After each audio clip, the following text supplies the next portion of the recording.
Assalamualaikum warahmatullahi wabarakatuh. Selamat datang di kelas 3 SDIT Al-Ittihad Rumbai Pekanbaru. Tetap semangat, Al-Quran, akhlak, prestasi. Alhamdulillah, kita dapat berjumpa kembali lagi.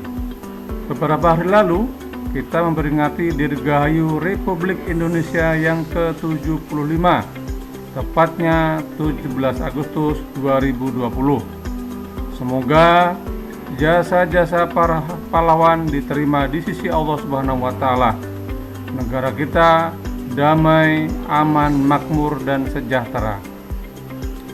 Pada pertemuan kali ini, Ustadz akan menyampaikan materi tematik Bab 2 Pembelajaran 2, mengenal tumbuhan. Tujuan pembelajaran. Setelah belajar, siswa dapat menyebutkan bagian-bagian tumbuhan. Setelah belajar, siswa dapat menganalisis persamaan dan perbedaan bentuk akar pada tumbuhan. Setelah belajar, siswa dapat mengelompokkan tumbuhan berdasarkan persamaan bentuk akar pada tumbuhan. Setelah belajar, siswa dapat menganalisis perbedaan bentuk daun pada tumbuhan. Setelah belajar, siswa dapat mengelompokkan tumbuhan berdasarkan persamaan bentuk daun. Setelah belajar, siswa dapat menganalisis persamaan dan perbedaan jenis batang pada tumbuhan. Setelah belajar, siswa dapat mengelompokkan tumbuhan berdasarkan persamaan dan perbedaan jenis batang. Setelah belajar, siswa dapat meyakini keesaan Allah Subhanahu wa Ta'ala sebagai Maha Pencipta. Sebelum kita memulai belajar, Ustadz akan menyampaikan sebuah firman Allah surat Ibrahim ayat 24 sampai dengan ayat 25. Alam taro kaifa daraballahu masalan kalimatan thayyibatan kasajaratin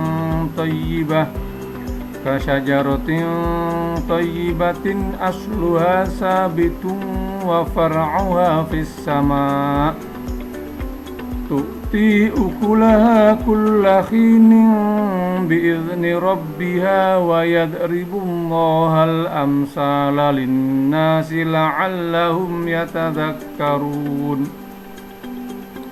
Artinya, tidakkah kamu perhatikan bagaimana Allah membuat perumpamaan kalimat yang baik, iman, seperti pohon yang baik, akarnya menancap kuat ke dalam tanah dan cabangnya menjulang ke langit.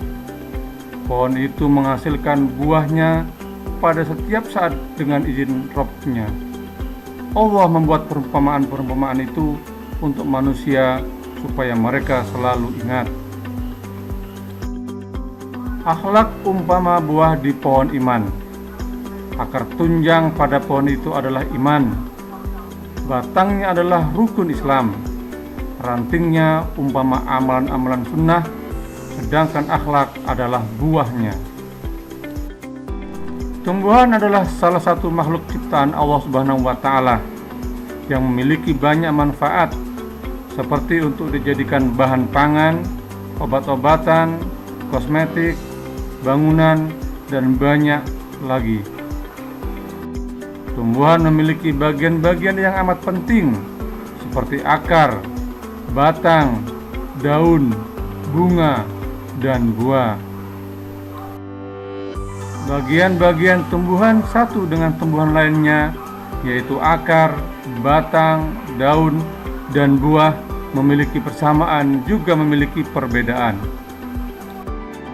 Akar adalah bagian dari tumbuhan yang tumbuh ke dalam tanah. Ujung akar yang berbentuk runcing akan memudahkan akar untuk menembus tanah. Selain berfungsi untuk menahan tanaman tetap berdiri kokoh, akar juga berfungsi untuk menyerap air dan unsur hara dalam tanah. Sebagian tumbuhan, akar berfungsi menyimpan cadangan makanannya pada akar. Pada dasarnya, akar terbagi menjadi dua jenis, yaitu akar tunggang dan akar serabut. Akar tunggang, tumbuhan yang berkembang biak secara alami dari biji berkeping dua atau dikotil akan memiliki akar tunggang. Biji berkeping dua atau dikotil, contoh buah mangga, apel, jeruk, rambutan, sawo, dan lain-lain. Akar tunggang terdiri dari akar utama dan akar-akar cabang yang berukuran lebih kecil. Bagian-bagian akar: batang akar atau akar utama, cabang akar, rambut akar, dan ujung akar. Akar utama akan menghunjam ke dalam tanah secara kokoh untuk menjaga agar tumbuhan tidak roboh, terkena terpaan angin, dan akan terus tumbuh seiring pertumbuhan pohon yang makin besar. Akar tunggang juga berfungsi untuk menyimpan bahan makanan hasil penyerapan unsur hara dan air seperti wortel, singkong, dan lobak. Tumbuhan yang memiliki akar tunggang diantaranya mangga, jeruk, alpukat, rambutan, jambu air, kedelai, dan lain sebagainya. Tumbuhan dikotil atau biji berkeping dua yang dicangkok hanya memiliki akar serabut, tidak memiliki akar tunggang. Akar serabut, biji berkeping satu atau monokotil, contoh kelapa, jagung, bawang, dan padi. Akar serabut dimiliki oleh jenis tanaman biji berkeping satu atau monokotil. Akar serabut tidak memiliki akar utama, tumbuh di bagian pangkal batang tanaman, terdiri banyak akar-akar kecil yang berukuran hampir sama sehingga bentuknya mirip serabut.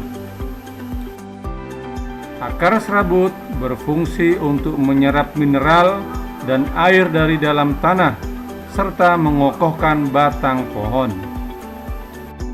Bibit berkeping satu atau monokotil, contoh kelapa, jagung, bawang, dan padi. Sampai di sini pertemuan kita tentang bagian-bagian tumbuhan. Kesimpulannya adalah tumbuhan yang berkembang biak secara alami dari biji berkeping dua atau dikotil akan memiliki akar tunggang. Akar tunggang terdiri dari akar utama dan akar-akar cabang yang berukuran lebih kecil. Akar utama akan menghunjam ke dalam tanah secara kokoh untuk menjaga agar tumbuhan tidak roboh terkena terpaan angin, dan akar terus tumbuh seiring pertumbuhan pohon yang makin besar. Akar tunggang juga berfungsi untuk menyimpan bahan makanan hasil penyerapan unsur hara dan air. Akar serabut dimiliki oleh jenis tanaman biji berkeping satu atau monokotil. Akar tersebut tidak memiliki akar utama. Akar tumbuh di bagian pangkal batang tanaman, terdiri banyak akar-akar kecil yang berukuran hampir sama sehingga bentuknya mirip serabut. Akar tersebut berfungsi untuk menyerap mineral dan air dari dalam tanah serta mengokohkan batang pohon. Sekarang tugas antum adalah carilah 4 tanaman di sekitar rumah. Tanaman yang tidak dipelihara. Cabut, cuci, perhatikan, dan foto, termasuk kelompok tumbuhan yang berakar tunggang atau berakar serabut tanaman yang antum temukan. Sekian dari Ustadz, sampai jumpa pada pertemuan berikutnya bagian tumbuhan batang dan daun. Alhamdulillah, kita akhiri. Assalamualaikum warahmatullahi wabarakatuh.